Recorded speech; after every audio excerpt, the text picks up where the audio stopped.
E aí, apesar de nós termos, turma, o livro, os vídeos e tudo, o meu conteúdo, esse conteúdo ele vai ser passado através de slide, tá? Que é elaborado por mim e que eu irei disponibilizar também para vocês esse material, tá? Os slides serão disponibilizados para vocês tudo pelo AVA. Mas não esqueça, apesar de eu estar falando para vocês que a disciplina ela vai ser disponibilizada os slides, é importante vocês compreender que vocês precisam semanalmente acessar o AVA, vocês precisam cumprir com as unidades, pois a disciplina é modelo interativo, tá?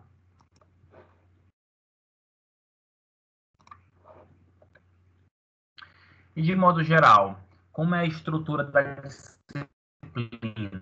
Inicialmente, nós vamos fazer o estudo geral da farmacologia. Dentro desse estudo geral da farmacologia, nós visamos estudar, turma, a história dessa farmacologia, o contexto histórico, quando surgiu, como iniciou, qual a importância da farmacologia até os dias de hoje. Além disso, nós vamos estudar alguns aspectos importantes, como alguns conceitos, tá? O que seriam esses conceitos? São conceitos importantes da nossa prática do dia a dia. Por exemplo, o que é uma dose, o que é fitoterápico, o que é medicamento, o que é remédio, drogaria, farmácia, tá? Existe diferença, por exemplo, entre uma drogaria e uma farmácia, existe diferença entre medicamentos e remédio, se existe o que é uma droga, o que é um princípio ativo, o que é um medicamento genérico, o medicamento genérico realmente ele é confiável, tudo isso nós vamos estar estudando dentro da farmacologia inicial, tá? Que seria basicamente com a parte introdutória da história. Além disso, nós vamos estudar sucintamente via de administração de medicamento, né, as principais vias, a importância, a interferência dos medicamentos em si, tá? O que isso pode trazer de benefício e também de ações nocivas para o paciente.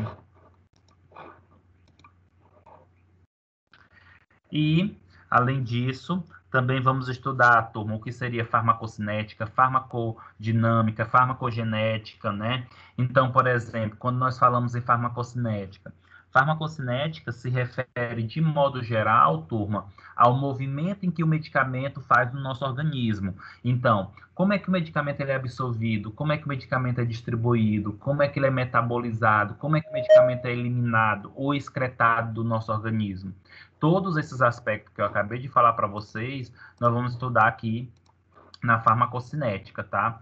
E é de suma importância compreender esses aspectos, pois será que todo medicamento ele pode, por exemplo, ser administrado intramuscular? Será que alguns medicamentos que são usados como colírio pode ser usado como medicação otológica no ouvido? Por que, por exemplo, que a insulina ela nunca foi produzida por via oral, sendo que hoje nós só temos ela aplicada injetável no tecido subcutâneo e inalatório, que é muito caro, e tecido subcutâneo é muito doloroso. Por que a indústria nunca fez, por exemplo, a insulina por via oral, tá? Então, nós vamos estar estudando alguns aspectos associados a esses medicamentos, tá?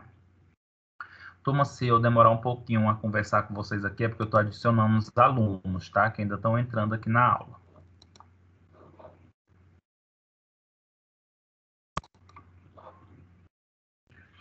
Vamos estudar, turma, de modo geral, a farmacodinâmica, que a farmacodinâmica é o estudo, é a ciência dentro da farmacologia que visa estudar, gente, o que o fármaco faz no nosso organismo, ou seja, o mecanismo de ação, o local de ação e o efeito do medicamento, né? Então, nós vamos estudar, né, aquele meme que existe aí, como é que o Dorflex, como é que a nimesulida sabe onde dói, né? Então, a farmacodinâmica, ela explica o mecanismo de ação. Por que que o medicamento vai agir lá na dor? Por que que o medicamento vai agir lá na inflamação? O que que atrai o medicamento para esses locais, tá? Vamos estudar na farmacodinâmica. Farmacogenética, Nós vamos falar alguns fatores que estão associados à diferença genética de efeito de medicamento, tá? Farmacogenômica, o que é o gene que nós temos pode interferir na ação de medicamentos. Vamos observar a farmacologia clínica, né?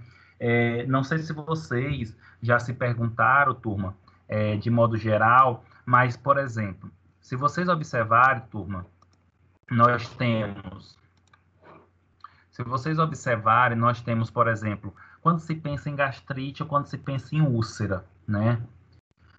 E aí, nós sabemos de modo geral que para o tratamento da gastrite pode-se dar omeprazol, pantoprazol, enzomeprazol, ranitidina, cimetidina, né? Pode dar vários fármacos que são usados para o tratamento da gastrite ou da úlcera. Mas por que que uns pacientes eles recebem omeprazol, outros recebem ranitidina? Por que que tem essa diferença, já que todos têm a mesma doença? Por que que existe classes distintas? É igualmente, por exemplo, quando nós pensamos na hipertensão arterial. Quando nós pensamos na hipertensão arterial, os medicamentos utilizados como os antihipertensivos, né, nós temos aí, de modo geral, alguns antihipertensivos muito importantes, que são, por exemplo, os inibidores da enzima conversora de angiotensina 1, como, por exemplo, captopril. Nós temos também os bloqueadores dos receptores de angiotensina 2, como losartana. Temos também aí os antihipertensivos de ação central, como metildopa. Por que que uns utilizam metildopa? Por que que os outros utilizam captopril? Por que que outros utilizam losartana? O que que isso influencia, já que esses pacientes eles têm a mesma doença? O que vai influenciar de modo geral é o paciente. Por isso que quando se fala, turma, em tratamento, quando se fala em prescrição, a prescrição ela é individualizada. Não existe prescrição geral. A tua prescrição não necessariamente vai servir para a minha situação, tá? E quem estuda isso é a farmacologia clínica, tá? Além disso, nós vamos estar estudando de modo geral o desenvolvimento do fármaco, né? Principalmente agora, né, que nós vivemos um período aí de produção de vacina, de medicamentos contra a Covid, nós vamos estudar um pouco sobre essa questão, os instrumentos utilizados para o desenvolvimento de fármaco, os aspectos regulatórios e de controle de qualidade, tá? O que os dados farmacoepidemiológicos são importantes para o desenvolvimento de fármaco. Gente, se vocês observarem, praticamente todo ano saem novos fármacos para pressão alta, para diabetes, para obesidade, para síndrome nefrótica, para câncer. Todo ano saem esses novos fármacos, tá? Sai fármacos novos. Mas vocês já perceberam que, basicamente, há muito tempo que não é produzido nenhum fármaco, nenhum medicamento usado para verme, para verminose, né? Mas por quê? Por que que para determinadas classes de medicamento o tempo todo sendo produzido medicamento, substância descoberta, desenvolvendo. Já para outras doenças, praticamente quase não é produzido nenhum medicamento. O que que isso tem a ver com a indústria farmacêutica? E isso também tem a ver, gente, com dados epidemiológicos, tá? Vamos estudar os ensaios de toxicológico, né, que pode ser utilizado, quais os papéis dos órgãos regulamentadores aí, por exemplo, patente de fármaco, por que que as indústrias que produziram vacina não pediram patente, tá? E, diante disso, também vamos estudar, de modo geral, turma, as membranas, receptores e ações dos fármacos. Então, nós vamos estudar aqui mais detalhadamente a farmacodinâmica. Então, vamos estudar como é que um fármaco consegue atravessar as células. Vamos estudar quais são os tipos de receptores, que são proteínas, que são alvos moleculares que as substâncias podem agir, como é que tem esse encaixe, se a substância é agonista, se a substância é antagonista, o que que isso influencia, né? Inclusive, turma, nesse momento, né, na farmacologia, vocês vão começar a estudar determinadas palavras, determinados pontos e tópicos que visam melhorar a leitura de vocês de bula de medicamento, né? Quantas vezes, né, nós pegamos uma bula de medicamento e tem vários termos altamente técnicos, né? Por exemplo, o medicamento ele é um agonista do receptor adrenérgico ou é um antagonista do receptor muscarínico. Mas o que é um agonista? O que é um antagonista? Tá? Vamos estudar esses conceitos e também aprender mais sobre esses termos. Vamos estudar as 4 famílias de receptores, lembrando que receptor é um alvo proteico que é encontrado sobre a célula ou dentro da célula, e esses receptores são um local onde vai ter o encaixe, onde vai a substância se ligar com esse receptor, tá? Antagonizando ou agonizando esse receptor. E aí nós temos 4 tipos de receptores, de modo geral. Nós temos os receptores ligados aos canais iônicos, receptores ligados à proteína G, receptores ligados à enzima e receptores nucleares, tá? Vamos estudar também, turma, o que seria sensibilidade, especificidade, seletividade. Inclusive, são palavras que são oriundas da farmacologia, mas que a gente vê muito no nosso dia a dia. Inclusive, por exemplo, dentro desses aspectos de divulgação de informação sobre medicamentos, sobre vacina, né? E nós estudamos, e ultimamente apareceu muito esse termo. A vacina, ela é específica, ela tem tantos por cento de sensibilidade, né? O que isso tem a ver com a farmacologia? Vamos estudar o que seria efeito colateral, o que é efeito adverso. Será que vocês falam correto? O indivíduo ele teve um efeito adverso ou ele teve um efeito colateral. O que seria mais grave? Tá? Vamos falar sobre farmacovigilância, né? A importância dos profissionais de saúde em identificar efeitos colaterais, efeitos adversos oriundos de medicamentos. Tá?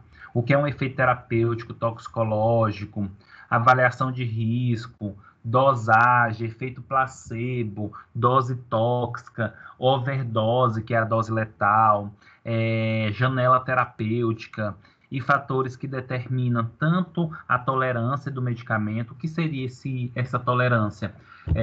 Não sei se vocês já ouviram, mas acredito que sim. É muito comum no nosso dia a dia uma pessoa dizer o seguinte: não, esse medicamento ele não faz mais efeito, eu tomei ele, mas hoje não faz mais efeito. Mas por que não faz mais efeito? E realmente não faz? Porque nós temos aí, turma, o que nós chamamos de tolerância, né? Toda vez que um medicamento ele já não faz mais um efeito no organismo, significa que o organismo já está tolerante, e existem mecanismos para isso, tá?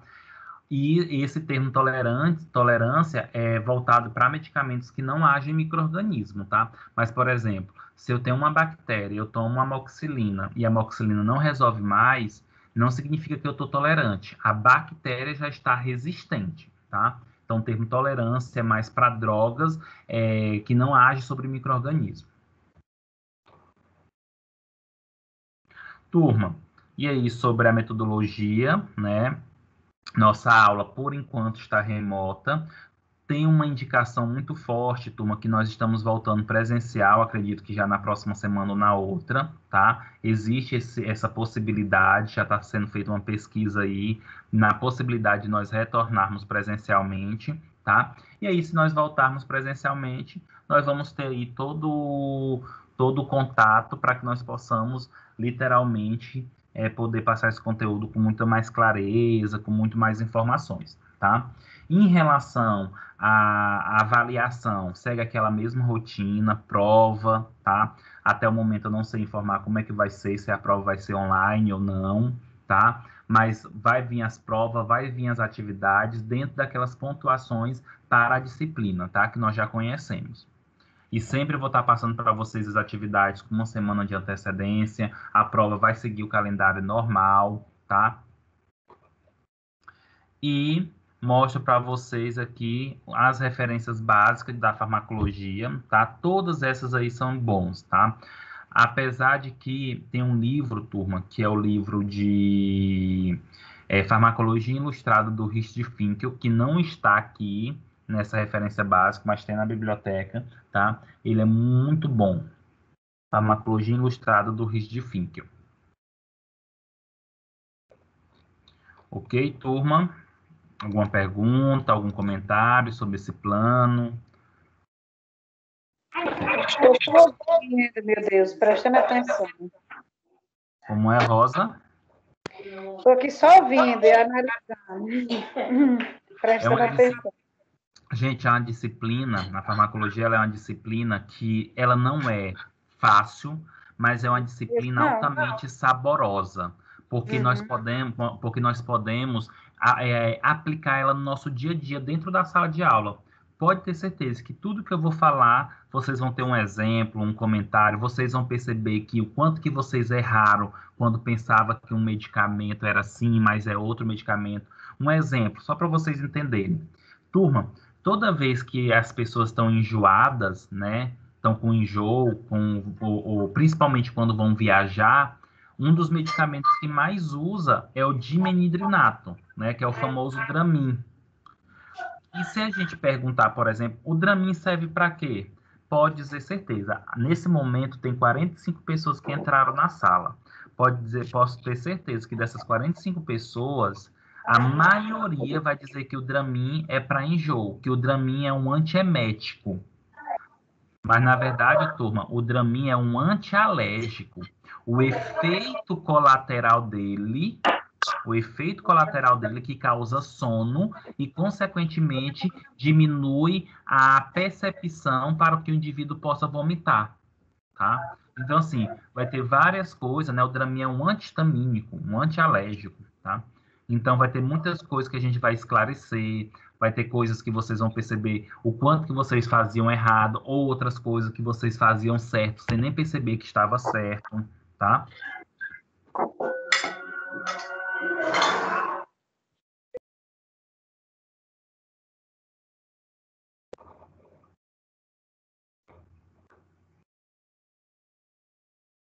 Algum comentário ainda, turma? Quero fazer algum questionamento? Vocês conseguiram compreender o nosso plano?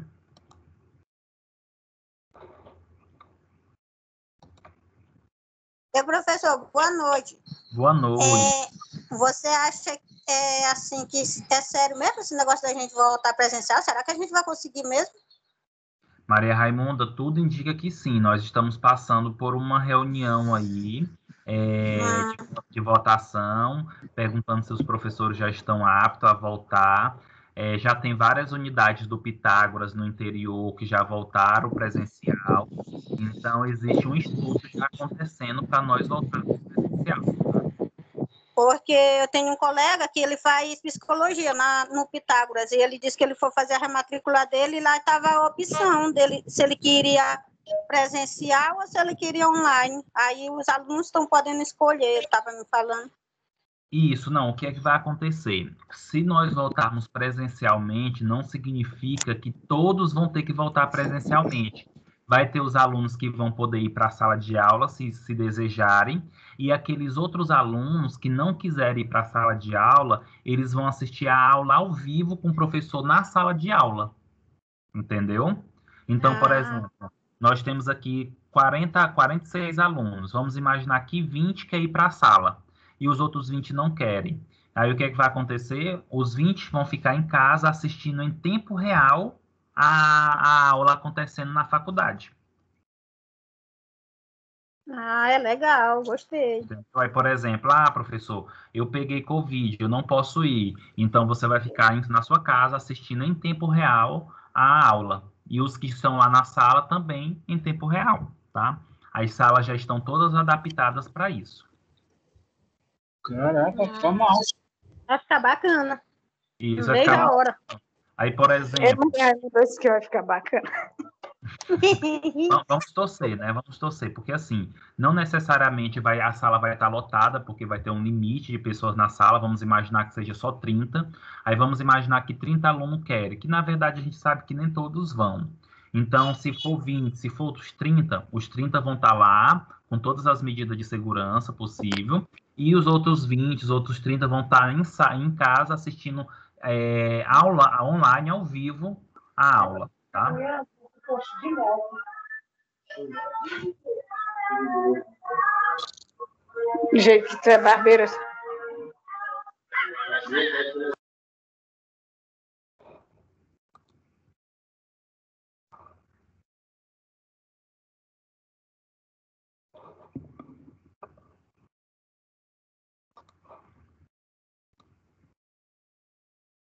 vou colocar aqui os slides para nós iniciarmos, tá?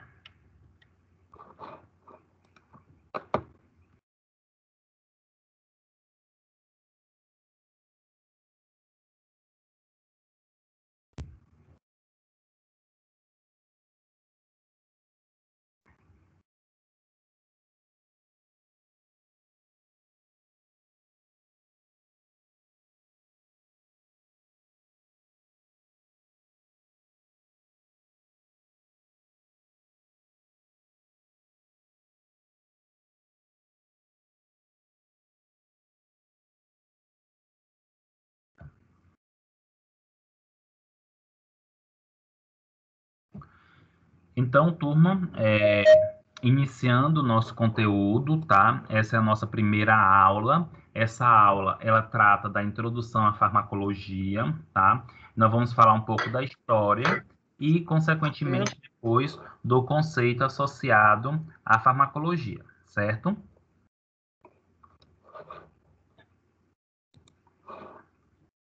Então, história da farmacologia. Turma, de modo geral, a palavra farmacologia, ela vem do grego, que significa fármaco, tá? E a farmacologia, ela é uma ciência que estuda o mecanismo pela qual a função dos sistemas vivos é afetada por um agente químico. E aí, eu começo a fazer um questionamento aqui para vocês que tudo, turma, tudo que altera a fisiologia do nosso organismo, tá? Tudo que altera algum aspecto fisiológico pode ser estudado pela farmacologia. Dentro da farmacologia, nós temos, de modo geral, o estudo de substâncias com o objetivo de ser benéfico ao organismo, e dentro da farmacologia existe também uma ciência chamada toxicologia.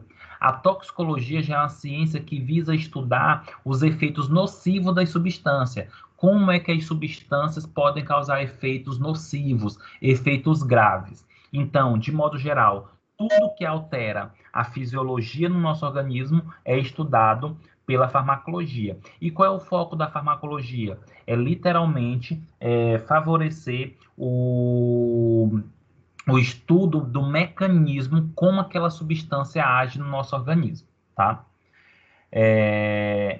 A farmacologia, gente, é uma ciência jovem, reconhecida no final do século XIX, né? Nós estamos aí no século XXI. É possível observar que ela é recente, ela é nova, então tem muita coisa a ser desenvolvida ainda, tem muita coisa a ser descoberta, a ser estudado. E isso é muito importante porque abre um espaço e um leque muito grande para os profissionais, né?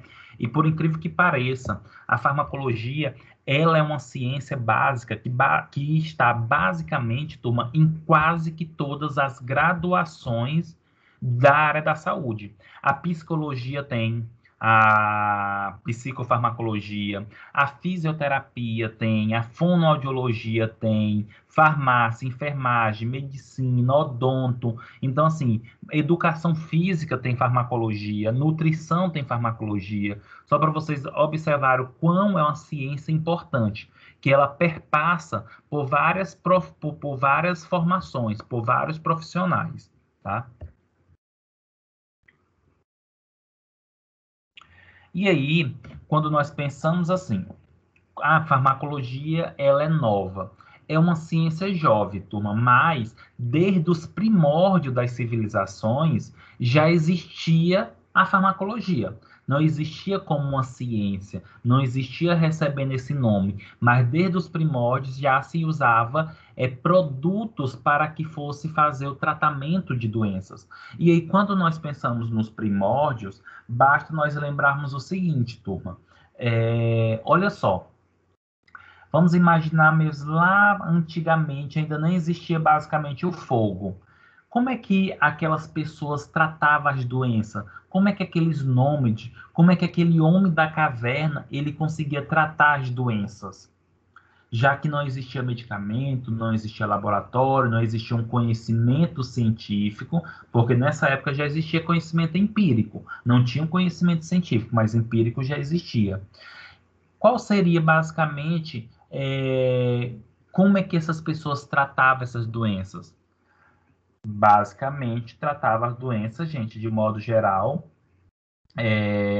oriunda aí de produtos naturais, oriundo da natureza, né? E aí, quando nós pensamos em produtos naturais, a primeira coisa que vem na nossa cabeça são as plantas medicinais, as ervas medicinais. Mas entenda, turma, vamos dar credibilidade para todos os produtos de origem natural, tá? Não somente as plantas. As plantas é o primeiro que passa na nossa cabeça, mas animais são usados em tratamentos de doença, os minerais são usados, micro-organismos são usados, porque, por exemplo, vamos aí pensar, quando nós pensamos, por exemplo, penicilina, a penicilina que foi descoberta aí no início da Segunda Guerra Mundial aliás, desculpa, foi descoberta antes da Segunda Guerra Mundial, mas produzida em larga escala na Segunda Guerra Mundial, é oriundo de um fungo chamado penicílio, né? Olha a importância. É um micro-organismo. Não sei se vocês têm conhecimento, turma, mas o medicamento antipertensivo mais comercializado em todo o mundo se chama captopril, que é um inibidor da enzima conversora de angiotensina 1. O captopril ele foi descoberta do veneno da cobra jararaca brasileira. Ou seja, olha a importância aí dos animais em descoberta de fármacos, em produzir substância, tá? E quando nós pensamos em produtos de origem mineral, as famosas argilas, né, que são usadas na pele, nos cosméticos, né, para rejuvenescer, que é usado aí como um antioxidante. Então, tem uma importância muito grande nesse contexto, tá? E, de modo geral, apesar de eu estar comentando para vocês aqui o uso desses produtos, nós temos um questionamento a se fazer. Já que não existia ciência, já que não existia laboratórios, mas eles usavam esses produtos com fins terapêuticos, como é que eles sabiam que determinada planta, por exemplo, podia ser utilizado para determinada doença? Eles sabiam, turma, de modo geral, através de observação, através de experimentação, né? Então, por exemplo, já se sabia que se os animais, por exemplo, comessem uma fruta ou uma planta e não morresse, sabia que aquela planta poderia ser comestível, poderia servir para alguma coisa, tá? Então, eles observavam, por exemplo, os animais. Outra coisa também era a experimentação em pessoas que eram consideradas cobaias. Então, na tribo, existia o cobaia, né?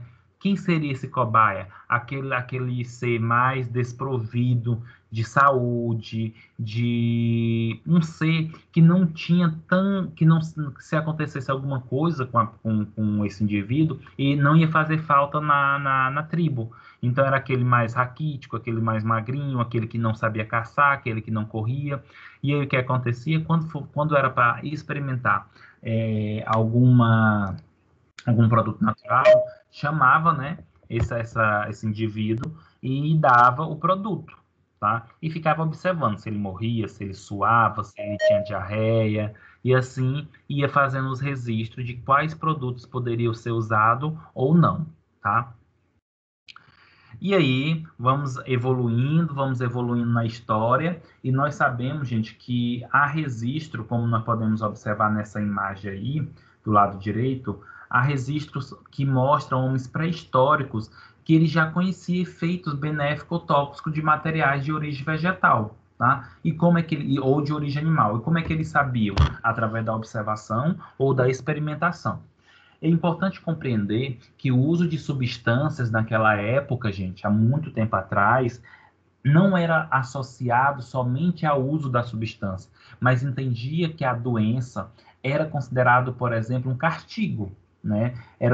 Se a pessoa adoeceu foi porque ele pecou. Então, quando se tratava os doentes nesse período, né, nessa época, quando se tratava os doentes, necessariamente precisava fazer um ritual. Por quê? Porque precisava pedir perdão para os deuses, né? Precisava pedir perdão para aqueles que eles acreditavam que estavam punindo aquelas pessoas, tá? E aí, geralmente, quando era para tratar algum doente, fazia-se, nesse caso, uma roda, uma cerimônia, onde se usava fogo, música, rituais, orações e, consequentemente, as ervas, tá? Turma, só pegar uma água aqui, um momento.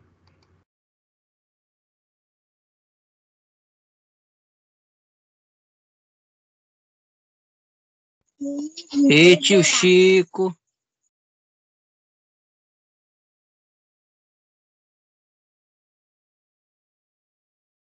Fala, tio Chico.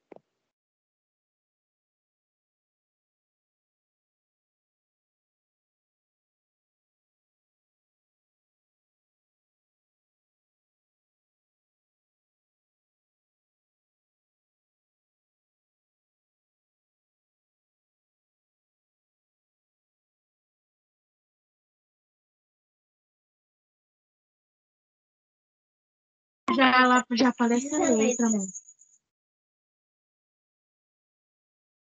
Ei, Larissa, já estão enviando milho cozido para aqui e para Thaís.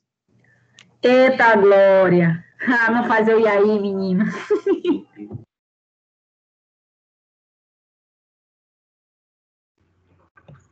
Então, voltando.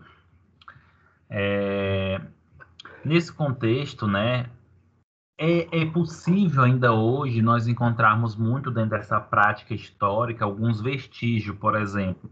Ainda é comum associar o uso de medicação com a religião, né? Então, por exemplo, não sei se vocês conhecem, mas é muito comum no interior, tem aquelas freiras que têm um conhecimento sobre plantas, né? E é muito comum as pessoas irem até essas freiras, ir até essas pastorais e, por exemplo, elas fazem as orações e, consequentemente, passam as plantas medicinais, né? Nós ainda temos um legado bem enraizado nesse aspecto. Lembrando que isso não é errado, tudo isso depende da crença, depende dos crédulos. O que nós temos que saber é diferenciar, tá? Diferenciar o que literalmente pode ser viável a ser realizado, o que não pode. Por exemplo, é muito comum, né, no ato de desespero, pessoas quererem, por exemplo, a pessoa está em fase terminal de câncer e está internado, nos últimos momentos, e as pessoas dizerem, a pessoa tomou uma garrafada, aquela garrafada salvou, estava quase morrendo, e aí a pessoa quer entrar dentro do hospital para dar aquela garrafada, um exemplo. A gente tem que entender, turma, que algumas coisas são possíveis e outras não, né? A gente não pode, por exemplo, em nenhum momento substituir o medicamento alopático pelos produtos da nossas crendices, né? A pessoa tem HIV e ela toma um antirretroviral, perfeito. Só que ficou sabendo que fulano tomou uma garrafada e aí melhorou do HIV e não precisou nunca mais tomar a medicação, só a garrafada. Isso não existe, turma. Isso não existe. Hoje ainda não, tá?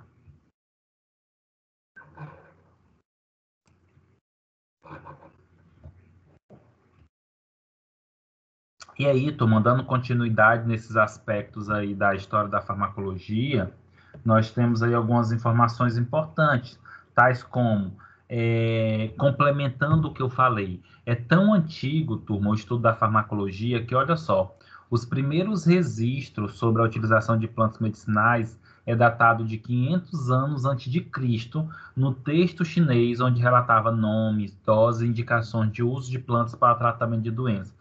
Gente, 500 anos antes de Cristo, já existia relatos. E esse papiro, embaixo, nesse outro parágrafo, que é um papiro egípcio, um manuscrito egípcio, ele é datado, turma, de 1500 anos antes de Cristo. Nesse papel, nesse documento, já existia 700 drogas, sendo que dessas 700 drogas, elas tinham aplicações em 811 problemas, tá? E nesse manuscrito tinha tanto drogas e substâncias que poderiam ser nocivas, né, causasse malefício, como também benéfica, tá? E dentre algumas plantas que já existiam, e as principais drogas que eram relatadas nesse manuscrito eram plantas, tá? Ou, aliás, são plantas, né? E aí nós temos até hoje algumas plantas bastante utilizadas no nosso dia a dia, como por exemplo ginseng, que é o Panax, efedra, cássia, e todas elas são inclusive fontes para a indústria farmacêutica. Esse ginseng, turma, que é o Panax ginseng, não sei se vocês conhecem, né? Para quem já trabalha aí em farmácia, por exemplo, né? É muito comum encontrar cápsula de ginseng. É excelente para memória, é excelente para fadiga, né? Para tirar a fadiga, melhora um pouco a concentração, a disposição, tá? Inclusive, ele é muito indicado para pessoas quando vai fazer prova, precisa estudar, tá? É bastante utilizado. Só lembrando, turma, que o Panax, ele é um fitoterápico, ele é contraindicado em pessoas que têm hipertensão, tá? Não pode ser usado, mas ele é muito bom para ajudar a diminuir esse cansaço, nos dar mais disposição, tá?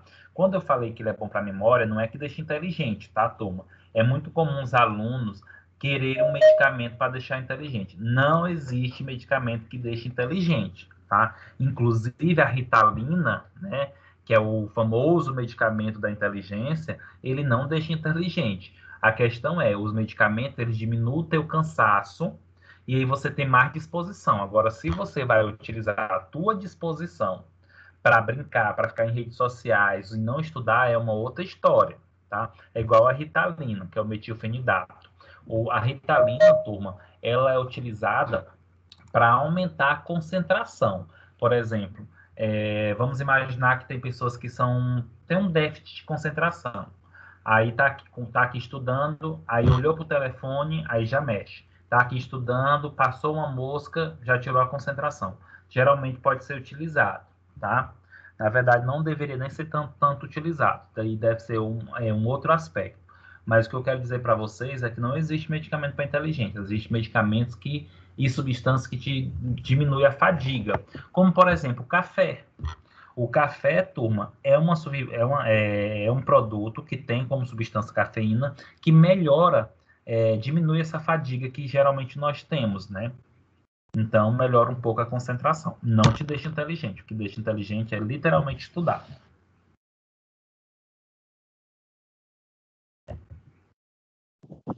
Professor, esse ginseng tem ele em pó, não tem? Tem ele em pó, tá? Em chacê. Eu uso ele em pó, a catuaba e o guaraná para mim tomar antes de ir para academia. É para dar energia a ele. Isso, ele dá energia, dá concentração, tá? Agora, por exemplo, ginseng, a catuaba e o guaraná em pó, vão tomar cuidado para não usar todos os dias eles também em grande concentração, porque eles elevam a pressão, viu, Maria? Pode tá certo, usar. eu uso ele de quarta, quinta e sábado. Perfeito, ou seja, você não usa todos os dias, né? Usa 3 a Não, 4 não, semanas. porque eu tenho outro suco que eu tomo nos outros dias, suco diurético. Entendi. Aí eu não posso usar os dois. Perfeito, isso mesmo. Turma, e aí, tá? Para gente falar um pouco mais sobre essa história da farmacologia, eu trago para vocês 3 imagens, né?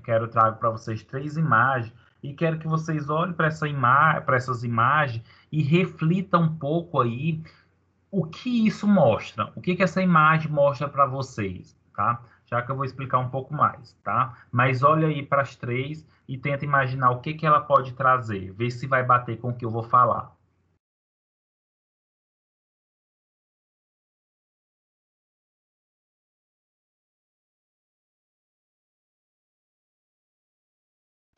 Eu acho que a primeira imagem está mostrando a incisão, né? No homem, ou não.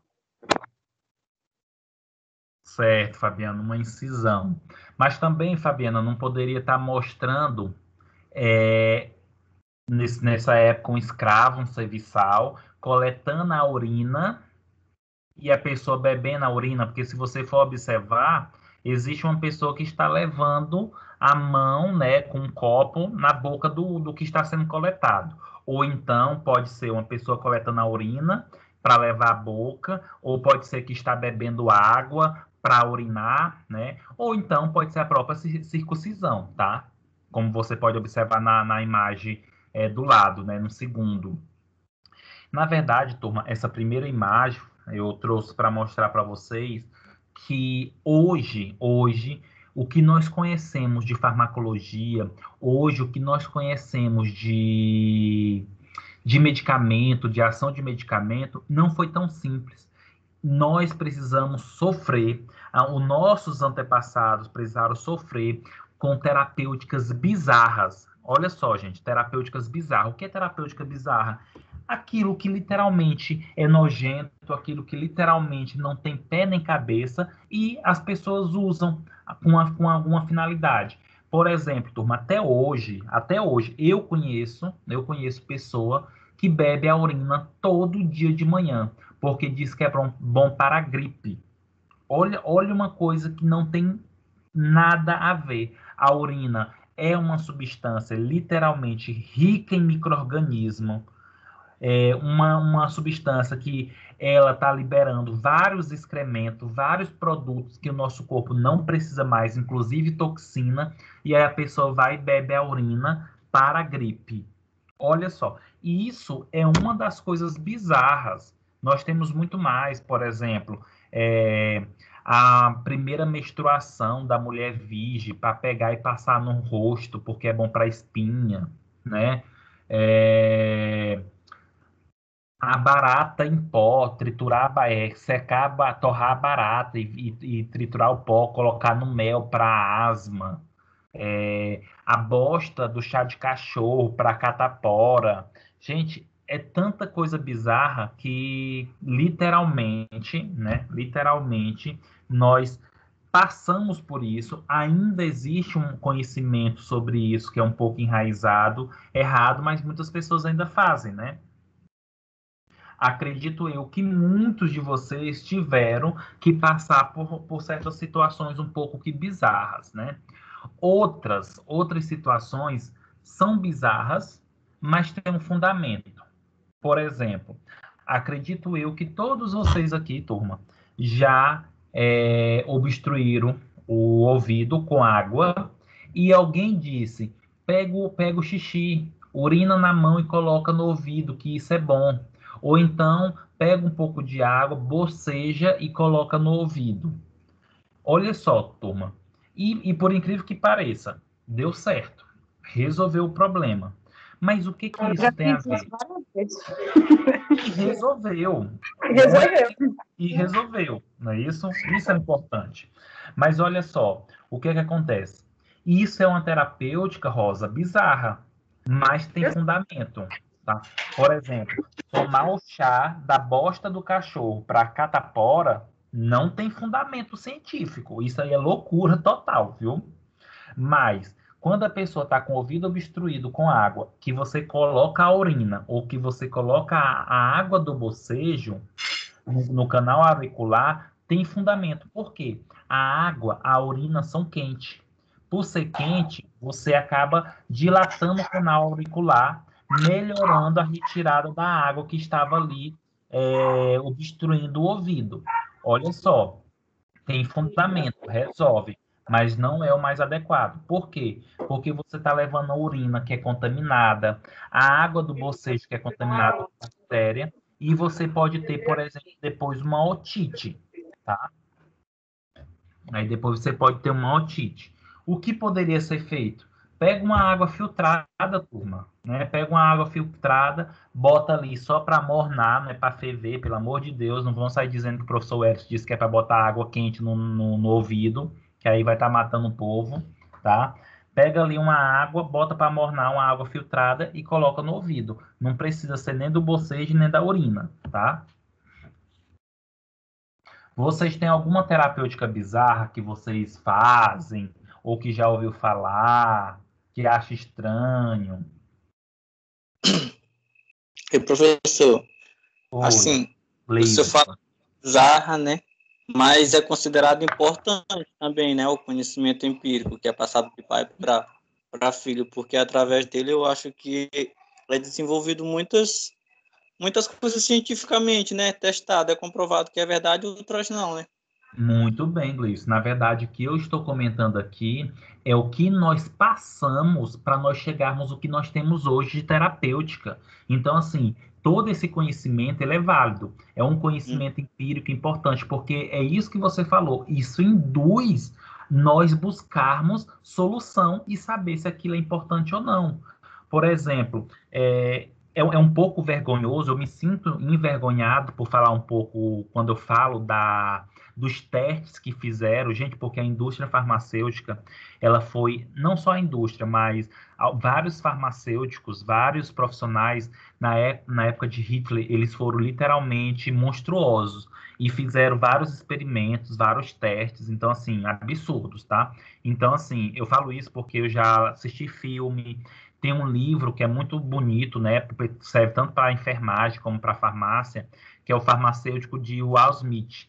Esse livro, gente, mostra todos os testes bizarros que foram feitos nos judeus para nós termos o conhecimento que nós temos hoje. Mas, por exemplo, testaram, gente, mercúrio, gás mercúrio, né, em câmeras, botaram um monte de judeus que tinham sífilis, induziam a sífilis nos judeus, tá?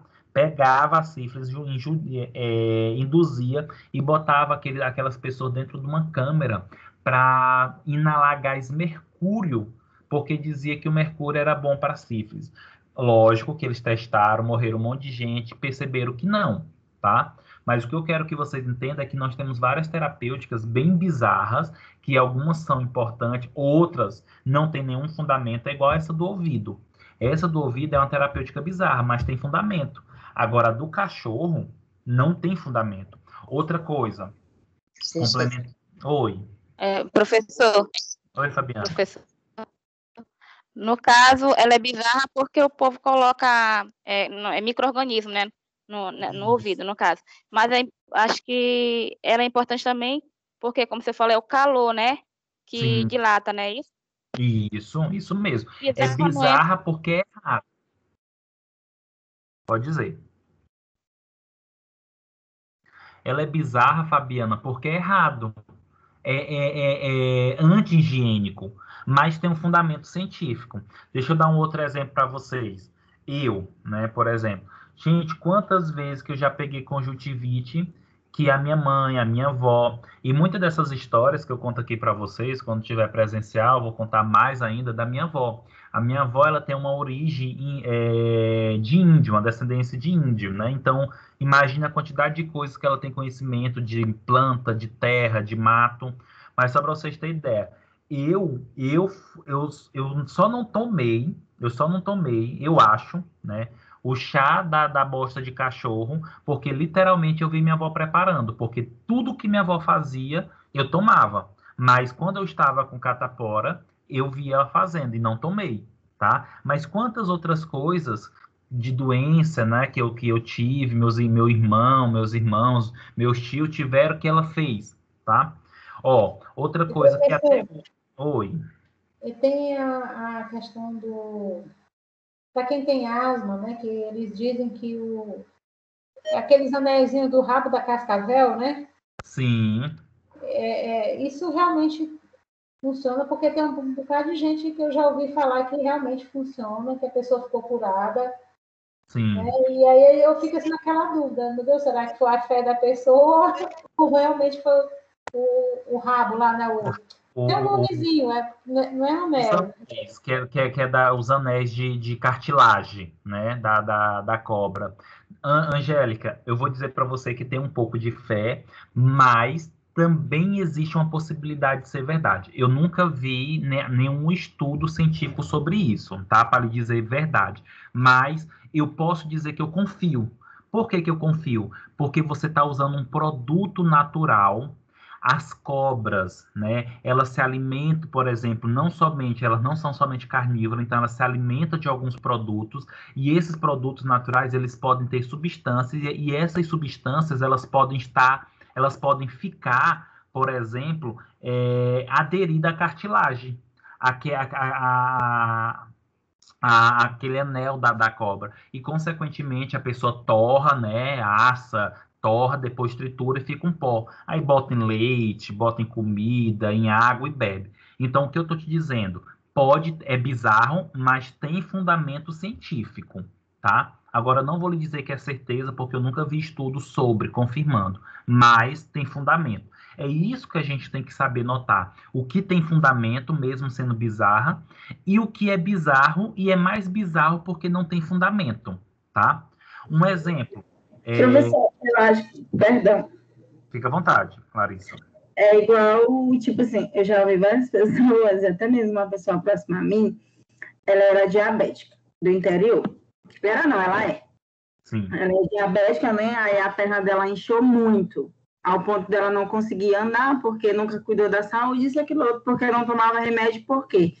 Dizia ela que se benzer e socar no pilão é o melhor remédio, é a melhor solução. Então, tipo assim, como o senhor acabou de falar, eu acho que é algo bizarro que não tem fundamento. Justamente. E tudo isso, gente, são inserido na cabeça das pessoas. E outra coisa, é aquilo que eu comentei anteriormente para vocês. Por que não usar a terapêutica convencional mais a alternativa, tá? Ó, meu pai é diabético, literalmente tem a cabeça, além de ser machista, tem a cabeça altamente difícil de ser resolvido. Simplesmente, olha o que foi que aconteceu.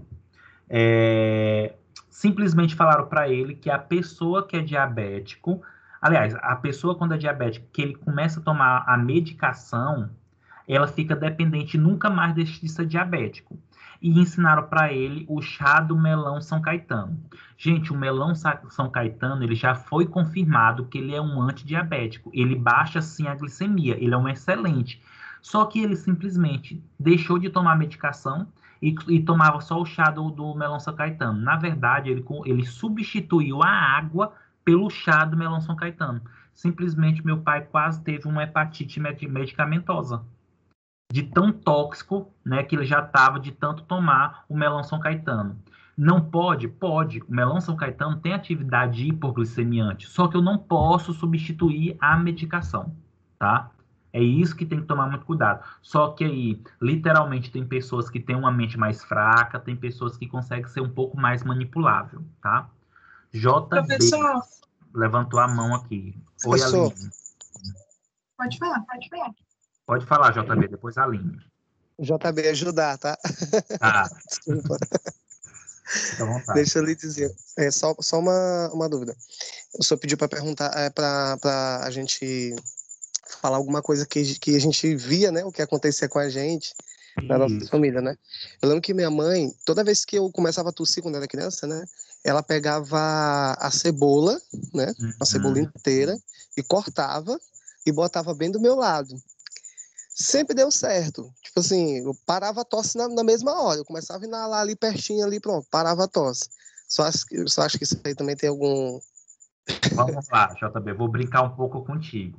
Olha só, primeira coisa, tinha um cuidado de mãe, que é maravilhoso, tá?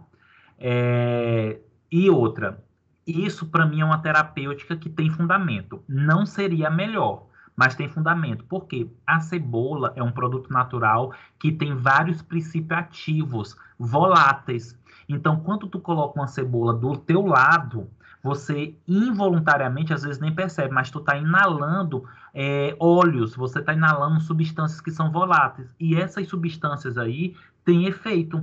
Tem efeito antitussígeno, tem efeito anti-inflamatório. Inclusive, quando no interior, principalmente, quando a pessoa está gripada, tem uns lambedores da vida, né? Que eles colocam casca de laranja, coloca cebola, coloca alho, coloca açafrão. Então, assim, tem vários produtos que acabam se tornando... E mel, ou açúcar, que acaba tendo um efeito anti-inflamatório. Nesse teu caso, JB, eu posso dizer que tem um fundamento científico. Por quê? Porque a cebola tem substâncias voláteis, do óleos voláteis, flavonona, tá? Que é bom para... que é anti-inflamatório e outros aspectos, viu? Ah, então minha mãe é quase uma farmacêutica. Isso. Quase. Tá? Oi, Aline. Sim, era sobre o exemplo que você deu do seu pai, nessa questão sobre o uso do natural. Às vezes o paciente chega a achar que o uso natural é o mais recomendado e passa a utilizar, né, da forma incorreta. Ou seja, um uso exacerbado de algo, a substituição, como o senhor deu exemplo, e aí acaba que prejudica mais do que ajuda. Então, a melhor orientação é que não se tire esse conhecimento empírico, mas que se faça uso, né, dentro junto com a ciência, junto com a medicação, por exemplo, um chá que ajude, que a gente tem muito costume de tomar chá de laranja para estômago ou para fígado, chá de boldo, chá de quebra-pedra, de tudo que é possível, né? Eu também tenho a descendência indígena, então a gente sempre vê muito disso. Então, é sempre aconselhável, por mais que seja natural, por mais que seja vegetal, animal, o que quer que seja, mas sempre ser usado de maneira cautelosa, porque tudo em excesso faz mal. Justamente, Aline. E ainda tem um outro ponto. Vou complementar a tua fala dizendo o seguinte. Turma, geralmente os produtos naturais, ele tem um perfil muito de proteção, de prevenção, tá? Agora, por exemplo, quando uma doença é crônica, quando uma doença está instalada, a gente precisa, infelizmente ou felizmente, nós precisamos sim do medicamento alopático, né? E além de outros pontos, lembra que não é somente o medicamento. Dando um exemplo do meu pai, não adianta ele tomar só o medicamento ou só o produto natural, se não cuidar da alimentação, não vai resolver, tá? Não vai resolver de jeito nenhum, tá? Porque a doença é necessário também esse jejum, é necessário também esse cuidado na alimentação, como várias outras doenças. Por exemplo, turma, o câncer. O câncer, turma, está totalmente relacionado a fatores genéticos, fatores ambientais e outra, a alimentação. Hoje, cada vez mais, nós comemos mais fast food, que são alimentos altamente processados, cheios de condimentos, e aquelas substâncias são altamente cancerígenas. Nós, cada vez mais, estamos deixando o nosso sangue cada vez mais ácido. Quando o sangue ele tem a tendência de ficar ácido, gente, isso acaba lesionando as células e isso leva a câncer. Ah, mas por que o sangue está ficando ácido? Gente, tem pessoa que toma café, almoça e janta e merenda, lancha, né? Coca-Cola. Refrigerante, não somente Coca-Cola, tá, gente? Mas a Coca-Cola é um dos mais ácidos que tem. Mas os refrigerantes em si, altamente, deixam o nosso sangue cada vez mais ácido. E aí a tendência é que isso vai levando a outras doenças em si, tá? Então, são vários aspectos. Mas o que eu conto o que eu conto mais dessa história para vocês? É só para vocês entenderem que essas crendices populares, bizarras ou não é de agora. Vem de muito antes, lá da época grega, romana, nos egípcios. Gente, só para vocês terem ideia, Cleópatra, né, que era endeusada como uma mulher da pele linda, que era endeusada como uma mulher maravilhosa, ela se banhava em leite de cabra. O banho da Cleópatra era em leite de cabra. E isso, por exemplo, tem um fundamento científico interessante. O leite de cabra, como vários leites, são altamente umectante, hidratante, tá? Mas também tem uma outra situação bizarra. A história relata que Cleópatra passava, gente, esterco de vaca no corpo. Principalmente daquelas vacas que tinha a pele, o pelo, né, mais brilhoso. E também porque nessa região a vaca era o quê, gente? Endeusada. Então, imagine só, um ser vivo que era endeusado, que tinha literalmente aí um pelo bonito, simplesmente Cleópatra ia lá e fazia o quê? Pegava o esterco e passava. Do esterco, gente, isso daí é totalmente bizarro, tá? Totalmente bizarro. Agora, do leite da cabra, não. Um outro que eu quero dar exemplo aqui para vocês, gente, que eu acho muito interessante, é do leite da mama, né, da mulher gestante, da mulher lactante, para conjuntivite. Acredito eu que vocês já ouviram falar também sobre isso, tá? Quando a pessoa está com conjuntivite, né, e inclusive eu já fiz isso, né, lá em casa já passaram isso, era só pegar o leite da mãe, né, que estava amamentando, e colocar nos olhos. Olha só, gente, tem um fundamento científico, mas é bizarro. O leite é lipídico, é oleoso. Quando se coloca nos olhos, os olhos, a conjuntiva, gente, a mucosa, ela não consegue absorver esse leite, essa gordura. Então, isso pode levar a um processo inflamatório.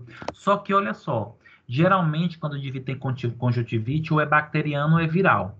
Se for bacteriana, o leite materno ele pode resolver. Porque o leite materno é rico em anticorpos, é rico em células de defesa, é rico em IgA, que acaba neutralizando e destruindo aí as bactérias. Olha só, tem fundamento científico, mas é um pouco bizarro, tá? Turma, nessa imagem do lado direito, que está sozinha, que nós podemos observar aí um criado, um servo, na verdade, carregando aí uma taça, tá? Essa taça, literalmente, é o cálice, que representa aí a cura, né? É tanto que para a farmácia, essa informação, né? Na farmácia, o cálice representa a cura e a cobra, literalmente, o veneno, a morte em si, tá?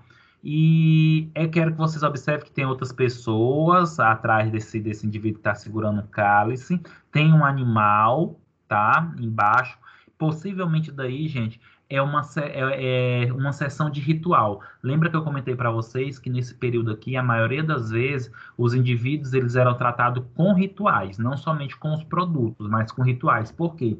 Entendia-se que o indivíduo adoecia, literalmente, por causa de algum pecado, né? Ou porque não frequentava, porque não tinha uma religião. Até hoje, né? Quando a gente pensa nos nossos avós, para quem tem ainda, né? Mas acredito que muitos de vocês já escutaram. Inclusive, tem memes disso, né? Que fala, o indivíduo está doente. Aí você vai perguntar para a sua avó, por que o indivíduo estava doente? Aí a avó vai dizer o quê? Mas também não vai à igreja, só fica na internet, só vai para a rua, só fica assistindo televisão, né? Isso até hoje lá em casa, a minha avó fala, né, que as pessoas adoecem porque não frequentam a igreja, porque não vai para a igreja, né, porque não tem Deus no coração, ok?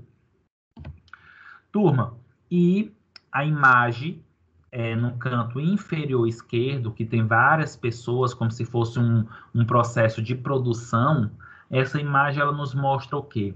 Essa imagem nos mostra, gente, já a produção de medicamentos, a produção de produtos de origem vegetal, animal ou mineral. Aí eu vou chamar a atenção para vocês desses dois tachos. Observa que nós temos um tacho do lado esquerdo, que tem uma cor meio vermelha, vinho, tá? E do lado direito nós temos aí uma cor mais branca, tá? O que seria isso? Essa imagem, gente, nos mostra que os primeiros produtos que eram utilizados antigamente para tratar as doenças, geralmente era misturado ou em álcool, que era o vinho, ou em leite, tá? Inclusive, até hoje, se vocês observarem, muitos medicamentos, ou principalmente produtos de origem vegetal, acaba sendo produzido com um teor alcoólico, né? As garrafadas da vida, as tinturas da vida, como também, né, por exemplo, coloca a aroeira, a arruda dentro da 51, tá? Coloca a maconha dentro da 51. Por quê, gente? Por que o álcool era utilizado nesse período? E até hoje ainda é usado. Porque o álcool é uma substância extratora, tá, turma? O álcool é uma substância extratora dos princípios ativos que pode ter nas plantas ou, por exemplo, nos animais, ok? E o leite, por que o leite era usado, ou é usado até hoje ainda para o uso de substância? Porque o leite, por ter um gosto agradável, acaba sendo um bom veículo. Mas a gente tem que tomar muito cuidado, turma. Nem todas as substâncias podem ser misturadas com leite. Inclusive, nós temos uma prática aí errada, tá? Oi. Nós temos uma prática errada, tá, turma, de querer dar medicamento com leite para as pessoas. Gente, entenda uma coisa, já falando da administração de medicamento, principalmente por via oral. Se eu não sei se o medicamento interage com leite, com suco ou com chá, dê com água.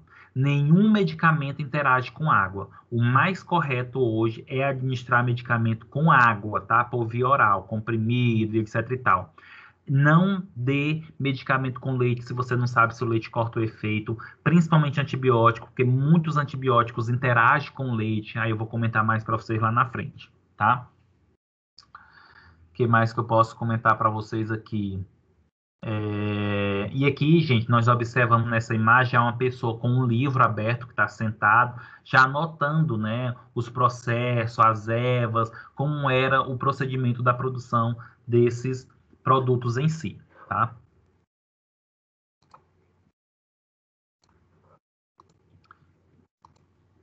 E aí, turma, para a gente finalizar a história da farmacologia, né, como eu comentei para vocês, a falta de conhecimento científico levaram a estratégias terapêuticas bizarras, como, por exemplo, mistura de elementos como verme, esterco, urina, entre outros, que eu comentei para vocês, né? Mas no final do século XVII começou a surgir experimentos com a prática clínica e a fisiologia. Então já começaram a testar substâncias, já começaram a observar a substância, tá?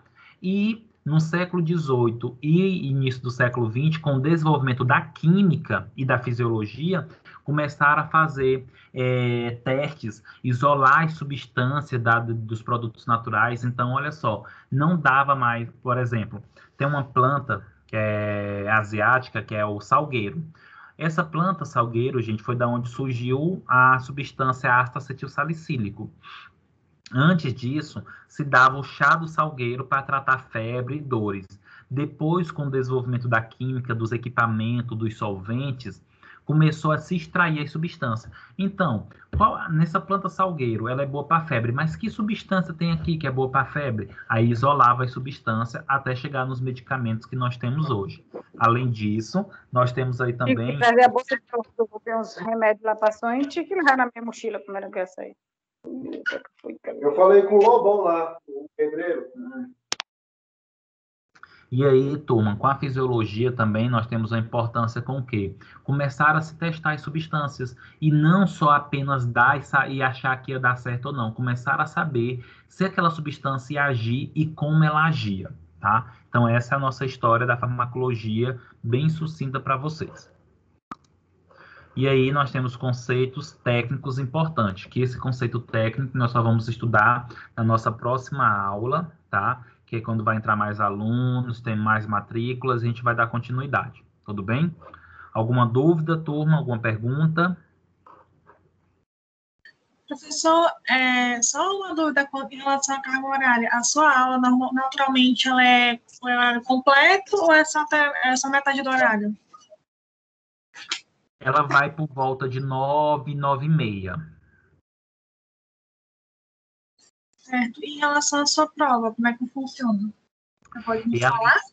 Posso falar. Aline, nesse momento, não tem como a gente comentar um pouco, porque eu não sei qual vai ser o procedimento para as avaliações. Porque como existe a possibilidade de nós retornarmos pelo menos a metade já presencial e algumas disciplinas, eu não sei como é que não vai funcionar. Mas eu estou apostando, pelo que eu estou entendendo, o que está acontecendo, acredito eu que as provas vão ser tudo online, todas as questões objetivas, como estava sendo anterior.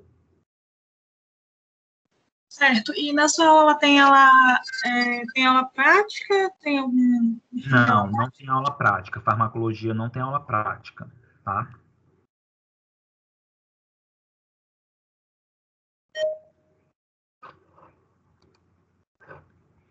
Ok, turma? Alguma pergunta, algum comentário? Se não, uma ótima noite. Foi um prazer estar com vocês e daqui a uns dias a gente espero que já esteja presencial, tá? E aí peço desculpa novamente para vocês por a minha webcam não estar funcionando. Ok, professor. Boa noite. Boa noite. Boa noite, professor. Boa noite.